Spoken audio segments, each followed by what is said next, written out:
Amada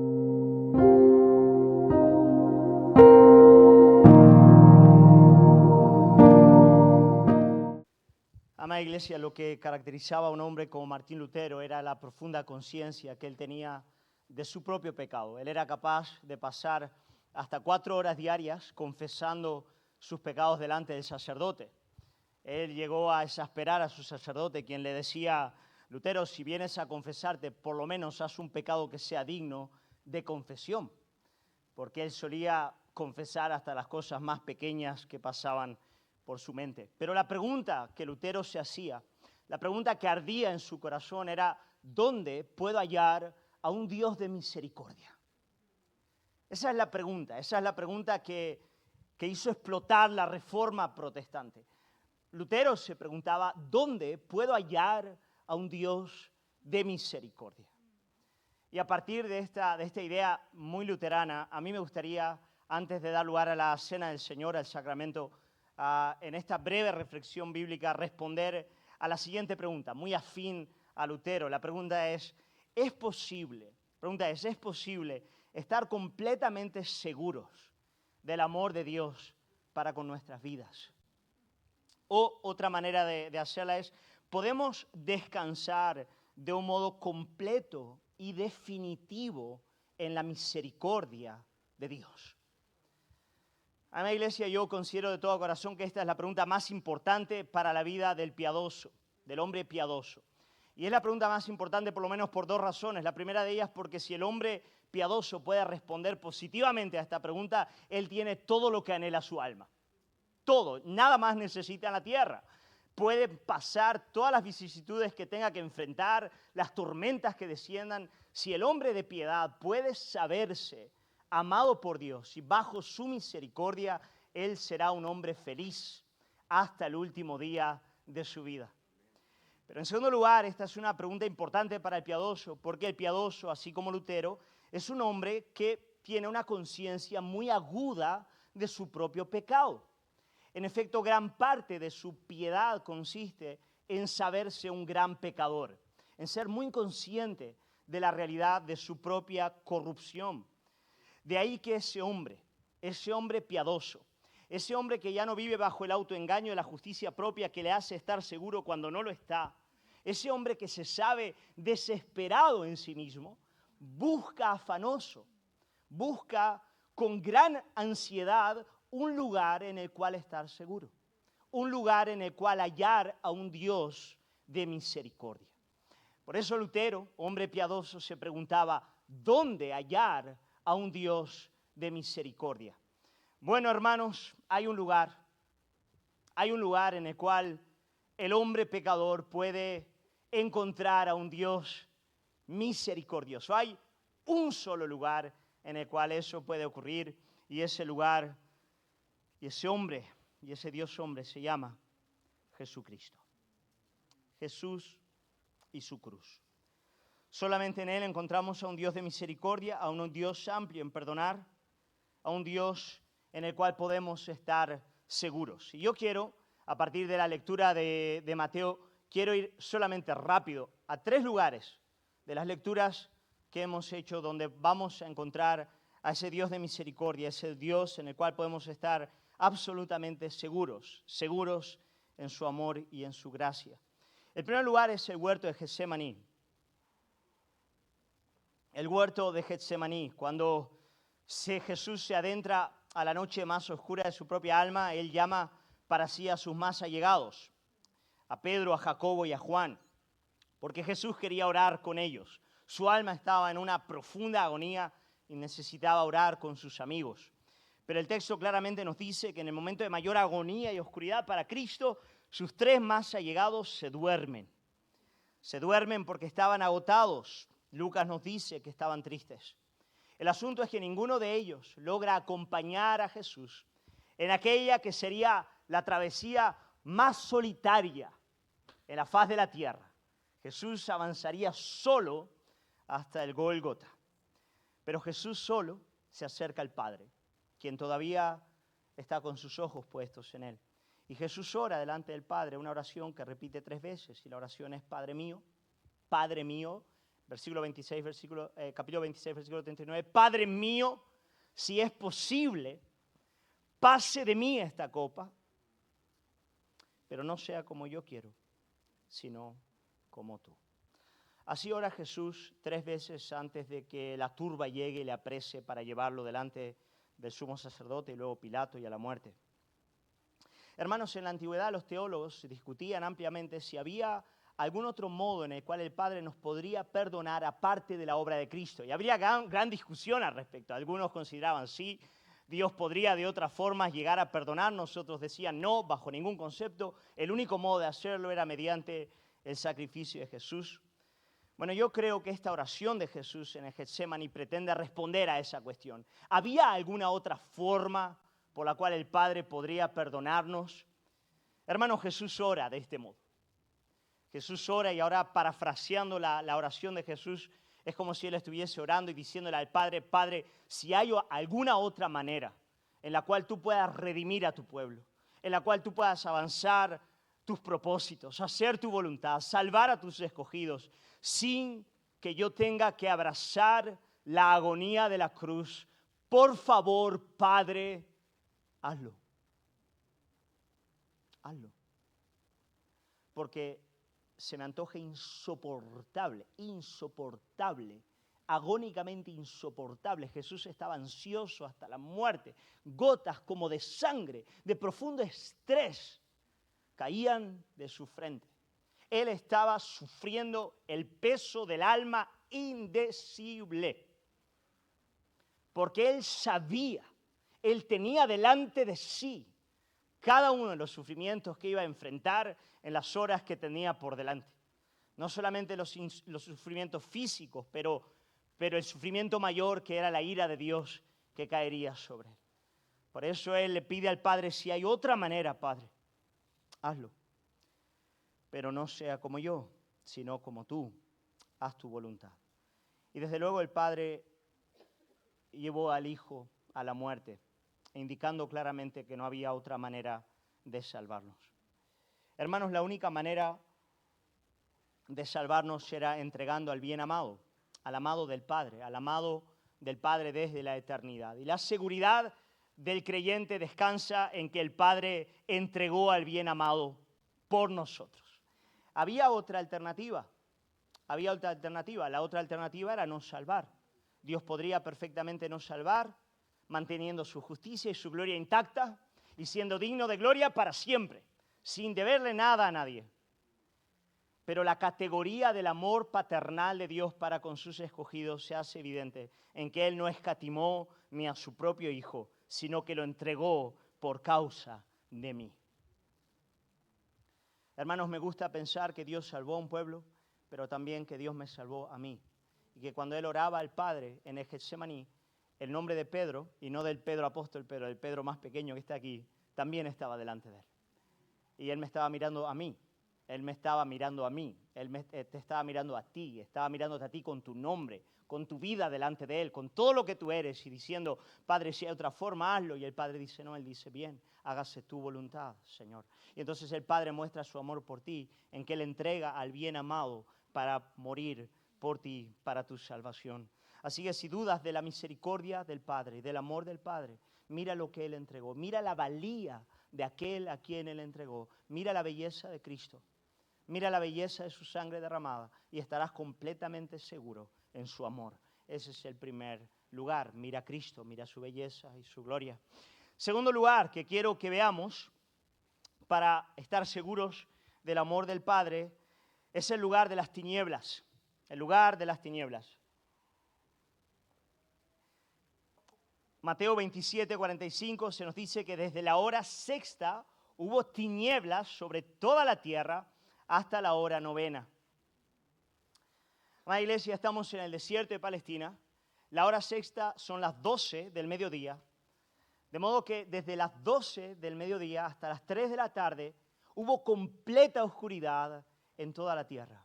Completa oscuridad en toda la tierra. De modo que cuando Jesús muere, aunque muere a las 3 de la tarde, Él muere en la más paupérrima oscuridad, cuando el sol no brillaba en el cielo, el mediodía, hermano. y de repente una completa oscuridad cubre toda la tierra.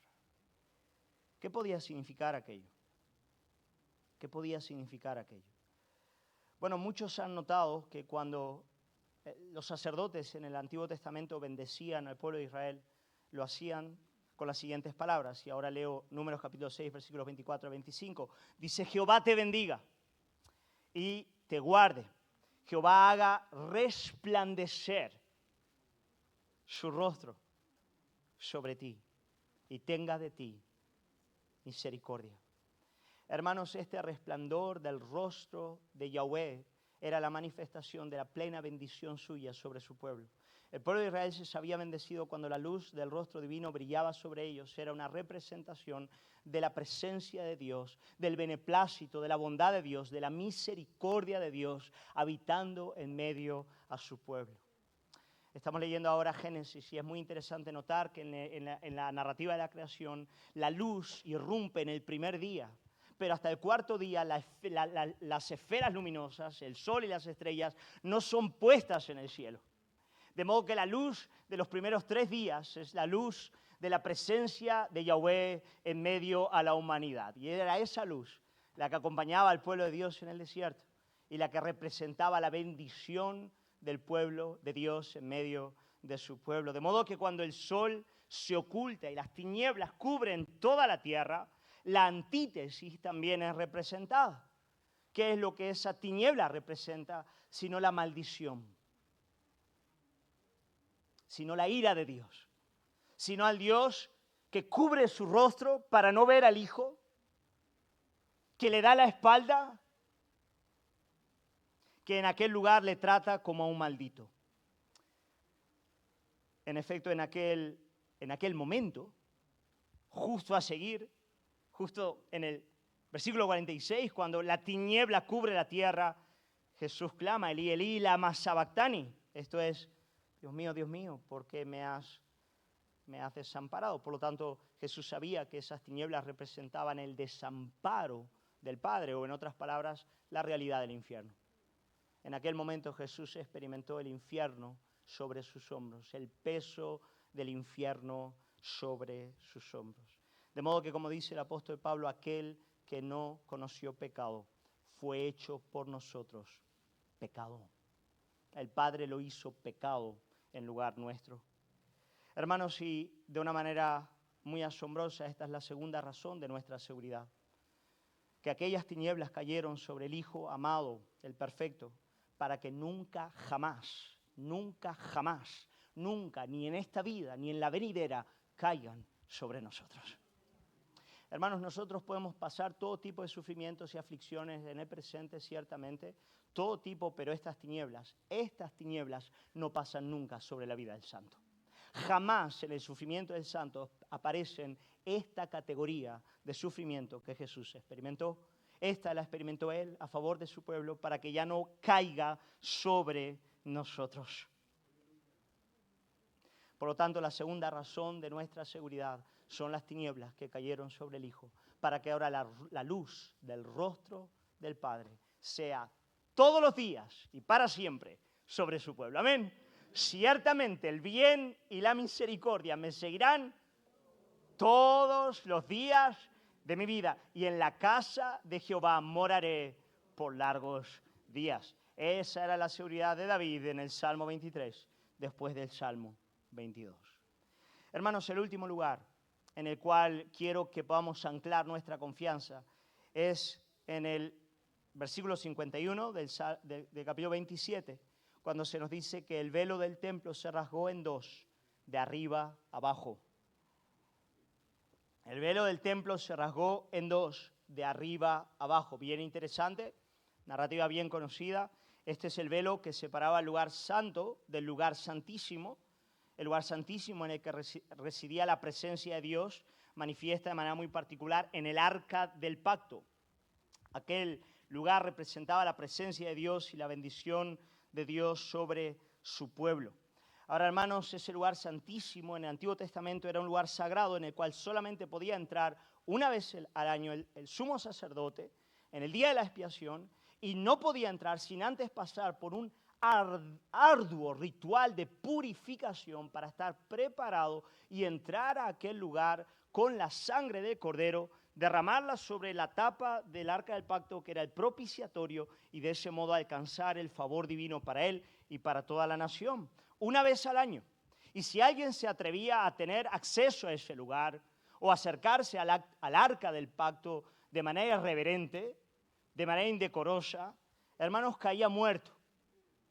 Caía muerto. Y hay ejemplos en el Antiguo Testamento de hombres que murieron por acercarse de manera irreverente e indecorosa, incorrecta al arca del pacto. Tal vez el más conocido de ellos sea la historia de Usa, cuando el arca del pacto está siendo llevada a Jerusalén y él intenta tocarla para no dejarla caer, y él cae fulminado y muerto en aquel lugar, dada la santidad de Dios, la pureza de Dios y la realidad de nuestro pecado. Nadie podía hacer eso. Pero ahora hay algo en esta narrativa muy, muy significativo, muy interesante, y es que cuando el velo es rasgado de arriba abajo completamente y se abre el camino al lugar santísimo, aquel lugar en el que anteriormente, si el pecador entraba, caía fulminado, ahora eso se abre y, hermanos, en vez de muerte, hay vida. Hay vida. Porque resulta que algunos santos que estaban ya enterrados en Jerusalén se levantan de entre los muertos. Cuando el lugar santísimo es abierto y la presencia manifiesta del Omnipotente aparece en medio de su pueblo, ahora en vez de muerte, lo que ocurre es que hay un principio de la parusia, de la escatología, del porvenir, como si un pequeño adelanto de todo lo que vendrá se manifiesta en ese momento. Y algunos santos, es una de las narrativas más extraordinarias de los evangelios, algunos de los santos vuelven a la vida y se aparecen en Jerusalén, indicando que ahora el camino al lugar santísimo estaba abierto, para que ahora nosotros podamos tener acceso a él y en ese lugar ahora podamos encontrar vida y vida abundante. Hermanos, en función a lo que Cristo ha hecho a nuestro favor, en función a su sola obra a nuestro favor, llevando sobre la cruz la realidad de nuestro pecado, de nuestra indignidad y maldad, hoy nosotros tenemos acceso al Padre todos los días y el tiempo entero. Oh, hermanos, vestidos de Cristo, podemos acercarnos al lugar santísimo para encontrar en ese lugar vida y vida abundante. Hermanos, ¿cómo no estar seguros en la obra de nuestro Salvador? Iglesia, el velo se rasgó por el cuerpo de Cristo molido en la cruz, para que ahora nosotros podamos orar, para que podamos clamar, para que podamos interceder y para que podamos relacionarnos con nuestro Dios, al cual hoy podemos llamar plenamente Padre. ¿Cómo no vamos a vivir para su gloria? ¿Cómo no vamos a obedecer sus mandamientos? ¿Cómo no vamos a caminar conforme a su voluntad en la esperanza firme como iglesia que tenemos de ese glorioso día en el cual Él nos llamará del polvo para vivir para siempre en su presencia? Bendito sea el santo nombre de nuestro Dios a causa de eso. Así que, hermanos, estamos seguros. Estamos seguros porque el Padre envió al bien amado y sin Él no habría salvación. Estamos seguros porque Él abrazó las tinieblas para que ahora la luz del rostro del Padre sea sobre nosotros. Estamos seguros porque el velo se rasgó y ahora hay vida, vida abundante para su pueblo. Oremos. Padre, queremos agradecerte por poder meditar en tu palabra, agradecerte por esa obra de Jesús a nuestro favor y por la seguridad de tu amor, Padre, que tenemos en esa obra consumada de Cristo. Señor, tú sabes cómo, oh Señor, luchamos con tantas dudas referentes a tu amor y a tu misericordia, y para vergüenza nuestra lo decimos, para vergüenza nuestra. Señor amado, pero por tu misericordia te pedimos que, Señor, nuestro corazón pueda estar seguro.